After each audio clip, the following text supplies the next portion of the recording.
Chères auditrices, chers auditeurs, bonjour, bonjour Yoran. Bonjour.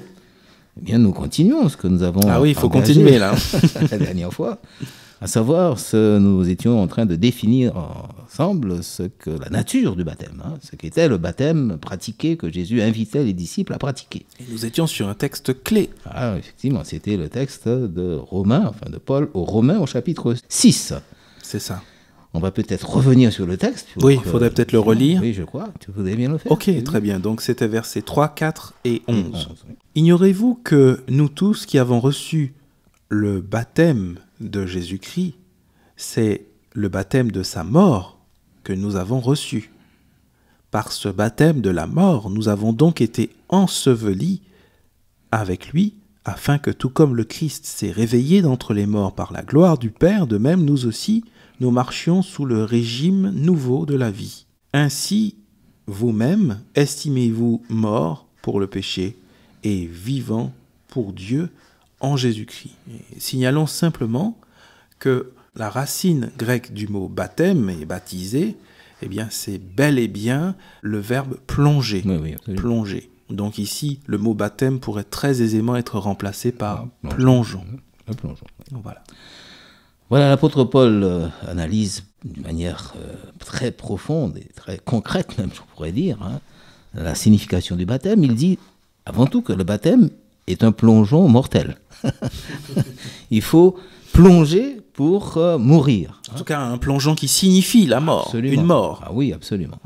Et cette mort, eh bien, il l'associe à ce qui a provoqué la mort du Christ sur la croix. S'il est mort pour nos péchés, eh bien, nous sommes invités aussi à nous considérer, par rapport à ces péchés, comme morts. C'est-à-dire que nous enterrons notre vie de pécheur. C'est ça. Voilà. Pour employer un terme. C'est ça. On enterre notre ancienne vie, voilà, notre vie pleine de péchés. Et c'est bien une mort quand on pense à cela. Parce qu'il suffirait que l'officiant qui me plonge, il suffirait qu'il soit un petit peu distrait, qu'il me maintienne sous l'eau pour que ça tourne au drame. Ça peut être une mort physique à ce moment-là. C'est ça. Donc on s'aperçoit vraiment que le symbole est bien choisi. C'est vraiment un symbole de mort. Ah oui, tout à fait. On est couvert, on disparaît sous l'eau. C'est un petit peu ça. Tout à fait. Alors donc il s'agit maintenant de revenir à la vie en quelque sorte. Oui, c'est ça. Et c'est ce que l'apôtre nous dit. Voilà. Renaître. Et l'apôtre nous dit, comme Christ est ressuscité après sa mort expiatoire, eh bien, il va de soi que nous aussi, nous participons à cette résurrection du Christ par le fait d'être remis, de sortir de l'eau en quelque sorte, d'émerger pour pouvoir effectivement retrouver la vie. Alors, juste pour bien signifier, il me semble que cet acte d'être plongé et ensuite d'être sorti de l'eau n'a pas de pouvoir magique en lui-même. Non, absolument pas. Nous sommes bien d'accord. Non, rien n'est dit dans la Bible à propos de l'eau du baptême ou quoi que ce soit. N'est-ce pas? Il n'a pas de vertu magique. Non, c'est très clair. Dans l'Écriture, ici, il s'agit d'un symbole. Il s'agit d'une image. Je dirais même exclusivement d'un symbole. Voilà, c'est ça. D'une image qui signifie une réalité spirituelle. Absolument. Voilà. C'est en quelque sorte le symbole d'une expérience authentique que j'ai vécue avec Jésus-Christ. Puisque si je suis plongé et sorti de l'eau sans vivre cette réalité spirituelle, eh bien, je prends tout simplement un bain à la mer ou à la piscine. Je veux dire, ça n'a pas de signification. Et l'apôtre Pierre, du moins, utilise un petit peu cette image du simple bain pour, bien tout simplement se laver. Voilà, c'est ça. Et c'est loin d'être que cela. Exactement. Donc là, c'est vraiment la symbolique d'une réalité spirituelle. Il y a cette idée de se purifier, mais il n'y a pas cette idée de se purifier physiquement, mais bien de sûr se que purifier non. Spirituellement. Tout est spirituel, absolument. Voilà.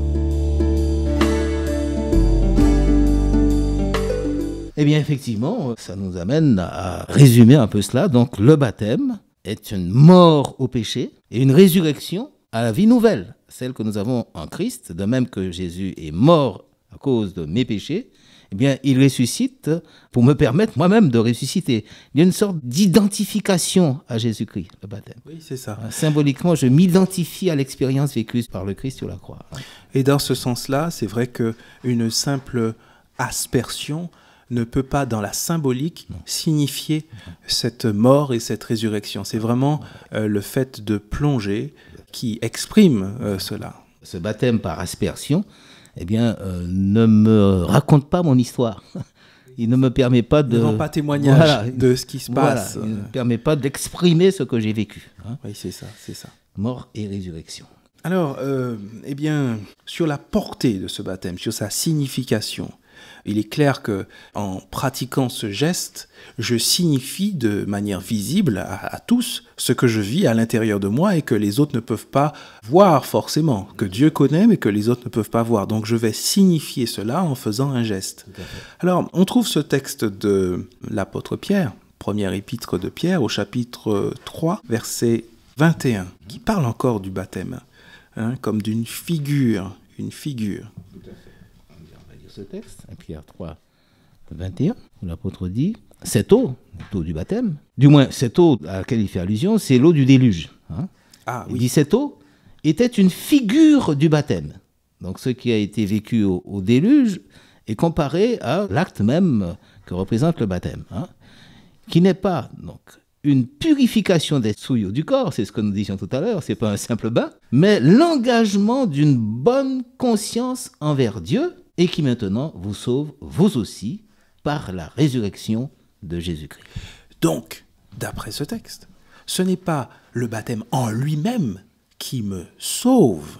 Je crois que c'est important de le dire parce que sinon nous serions en contradiction avec l'enseignement de la Bible, de toute la Bible et de tout le Nouveau Et ça Testament. deviendrait, comme tu l'avais fait remarquer la dernière fois, un acte magique. Oui, c'est ça, c'est ça. Donc, ce n'est pas le geste même du baptême qui me sauve, mais c'est l'engagement envers Absolument. Dieu d'une bonne conscience Absolument. qu'il signifie. C'est la signification du Voilà, baptême. c'est ça. Et donc, dans ce sens, L'engagement d'une bonne conscience. c'est ça, c'est ça. On pourrait dire que c'est une sorte de mariage, hein, Oui, on pourrait le un dire. engagement. Hein. Exactement, un mariage avec Dieu, Et oui, avec un geste symbole, tout à fait. comme l'échange des anneaux. Tout à fait. Là, c'est le fait de mourir à son ancienne vie et de sortir de l'eau, renaître à une vie nouvelle. Et d'impliquer désormais Dieu dans ma propre expérience, dans ma vie. Hein.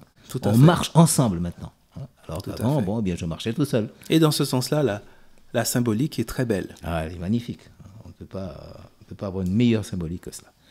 Eh bien, c'est effectivement ce qui nous est clairement enseigné. Le baptême, qui est un acte qui résume une expérience vécue, celle de la mort au péché, hein, et à une résurrection à une vie nouvelle, eh bien, Jésus me donne accès, en quelque sorte, à sa propre vie, à savoir cette vie sans péché qu'il a vécue. Parce qu'effectivement, il faut d'abord, pour que je vive une telle vie, que j'abandonne le péché, que je meure au péché. Bien sûr, pour renaître de nouveau. Pour renaître à la vie nouvelle. Maintenant, à propos de ce texte de Pierre que nous venons de prendre, on peut aussi dire que, puisque c'est un engagement d'une bonne conscience, cela signifie donc qu'il y ait cette prise de conscience, cet engagement conscient vis-à-vis de Dieu.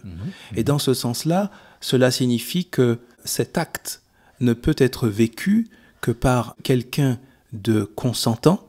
Qu'il prenne sa propre décision. C'est ça, quelqu'un de consentant, de conscient aussi, de conscient de ce qu'il fait, des implications de cet engagement, de ce geste, Tout à fait. et libre aussi. Oui, absolument. Libre, Non. Donc on décidé voit bien. par lui seul. Et d'ailleurs, Jésus a été très clair. Hein, quand il envoie ainsi ses disciples en mission, il dit « Celui qui croira ».